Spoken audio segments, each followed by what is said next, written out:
Hello and welcome to the Chair Reviews. This time, the Chair Reviews Man. What is Man? What is Man?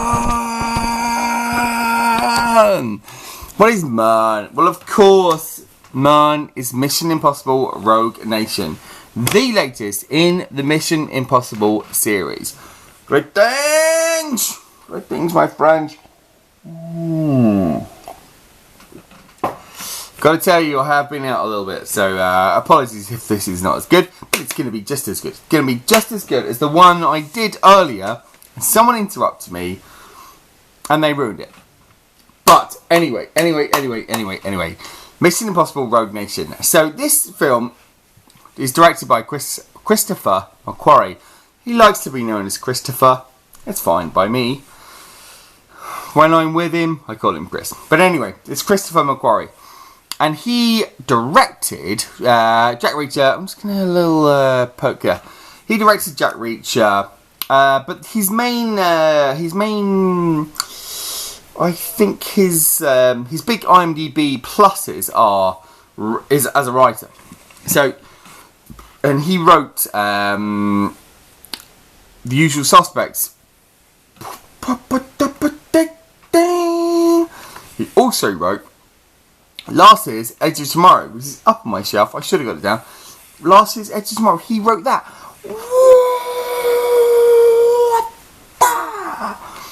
Totally brilliant. Totally brilliant.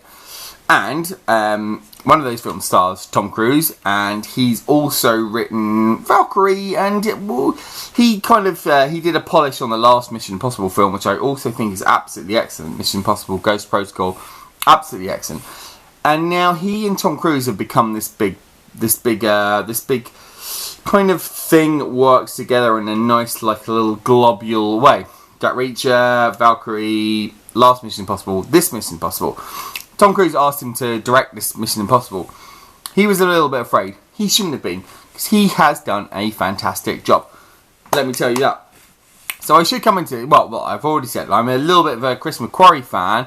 Not an enormous fan, but like the stuff that he's just done, the stuff I've just said, speaks for itself. Come on, The Usual Suspects, etc.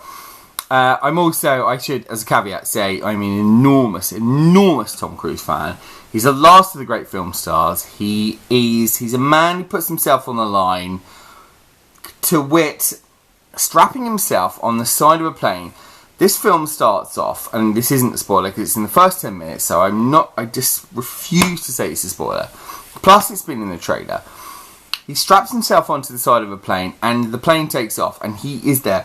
Open the door! Scared out of his wits. Just brilliant. The place where stuntmen would step in, Tom Cruise is there. I think he's obviously his religious beliefs, call them religious, but his scientific beliefs or whatever, his beliefs. Hey, look, I believe that I'm going to win the lottery. Maybe you could say that's bad. But this guy, okay, he's got some funny beliefs, but he's an absolute resolute film star. He does what he loves the audience. He loves the audience, and there's nothing more apparent than in this film. So it starts off. Hey, it's a little bit lager. It starts off with the guy. Well, no, they're fighting on two fronts. That's it. They're fighting on two fronts. So back in the US, the evil US, the CIA director Alec Baldwin, who is now graduated from analyst Jack Ryan to head of the CIA. He is trying to close down the IMF, even as they're trying to sort out the Greek debt crisis.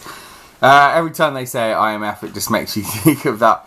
They're trying to sort out the Greek debt crisis, and that guy, the boring guy, is trying to stop Alec Baldwin back in the US. What's his name? Jeremy Renner. He's okay in this. He's okay.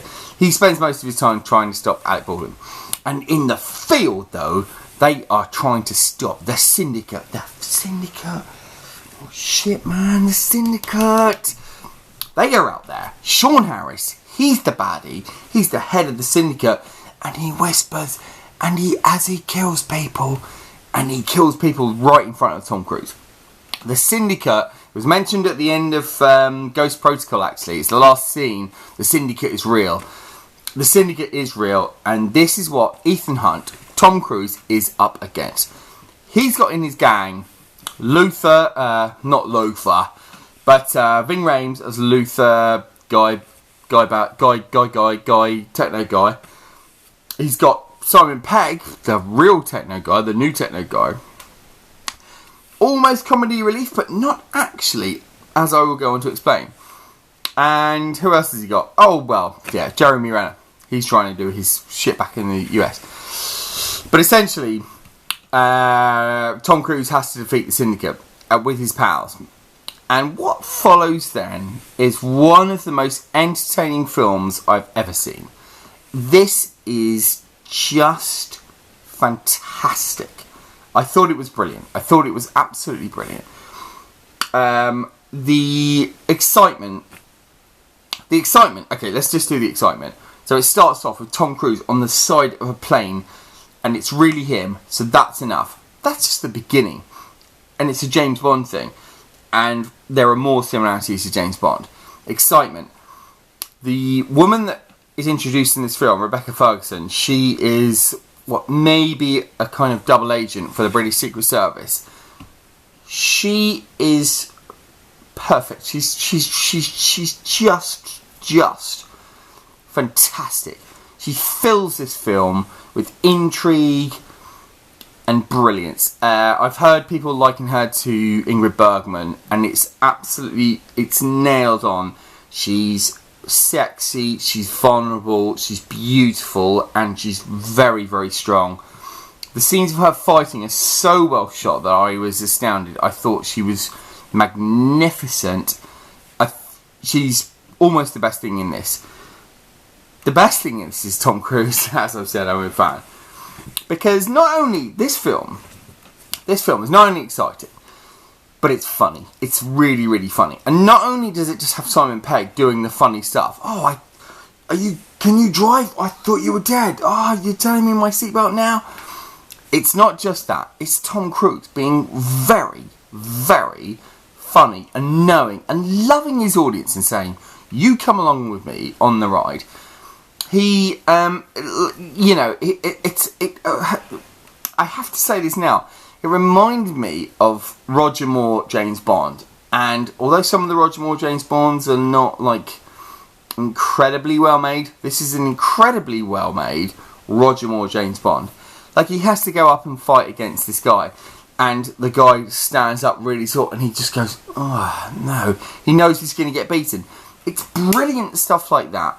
There's a bike chase in this, which also reminded me of Spy Who Loved Me a little bit. Where,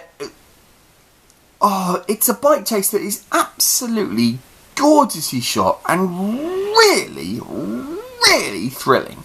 Absolutely fantastic. Also what happens is, instead of at the end of this film, this is no spoilers, but instead of the end of the film, instead of like more explosions, instead of big things, it gets into a spy drama, and all the way through this is a spy drama. It doesn't let up on its spy stuff. There are British agents like sneakily doing things, people, clandestine meetings, fantastic stuff that makes it feel like a spy film. And also, there's just this action stuff. I just found it. I really, really adored it. It's one of my favourite films of the year. I got to speak a little bit more about Rebecca Ferguson because, as I say, she's vulnerable. She brings so much to this. She's so much Ethan Hunt's equal. She's fantastic. Some of the shots where she's fighting are just brilliantly handled, and they make you fall in love with her. She's totally brilliant. I think the film was totally brilliant. You just hang on there.